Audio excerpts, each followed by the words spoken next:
Checking in at number 21 in Notre Dame's 25 most important players list that we put together here at blueandgold.com is Aaron Banks, second offensive lineman.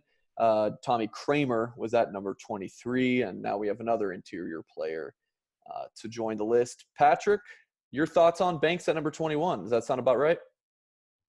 Well, I personally had Banks at 20 and figured if you're going to put one guard on a most important and valuable list, you should probably put the other, especially if both are part of an offensive line that has all kinds of offseason accolades and hype, and two guys that are returning starters and have been pretty reliable.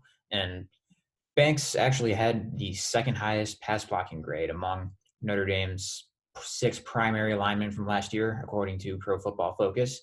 He did give up 2 sacks, but still only 9 pressures allowed all year. Pretty reliable overall as a pass protector. Didn't have quite his best season, or certainly a little bit of room to grow a bit in the running game, as Notre Dame's entire offensive line still kind of does. And certainly see the ability to do that with his size and his mobility, and a lot like Tommy Kramer, his teammate and other fellow guard, a big guy, but certainly mobile and powerful enough to be a difference in the running game as a power guy, and big enough to where he can hold up in the interior and pass protection.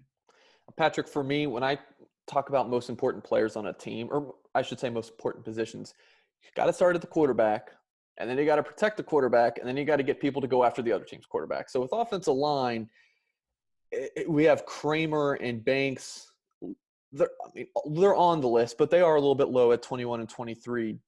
Do you think part of why those guys are low, it's just because you have Josh Lugg, you have that, safety net in case if one of those guys do get hurt? It's like, well, Lugg was pretty great last year.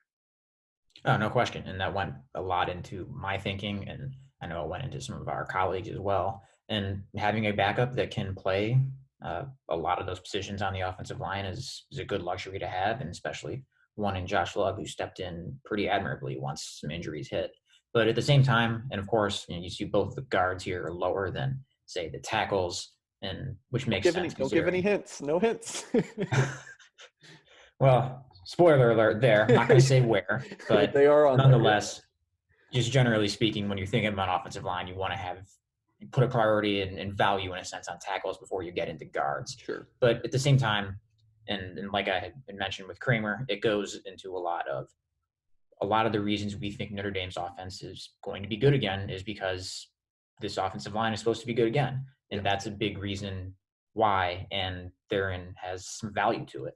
And these 5 guys as the projected starters are going to be part of that. So in my thinking was, in all of this, that all 5 of them deserve a lot of consideration to be in here. And even though, yes, in theory, if you were to lose, say, an Aaron Banks, there is a fairly ready to go replacement there as far as Josh Lugg, but certainly still someone who helps a team and has a lot of value as part of one of its most important units. Sure. It doesn't take away how good of a player Banks and Kramer are.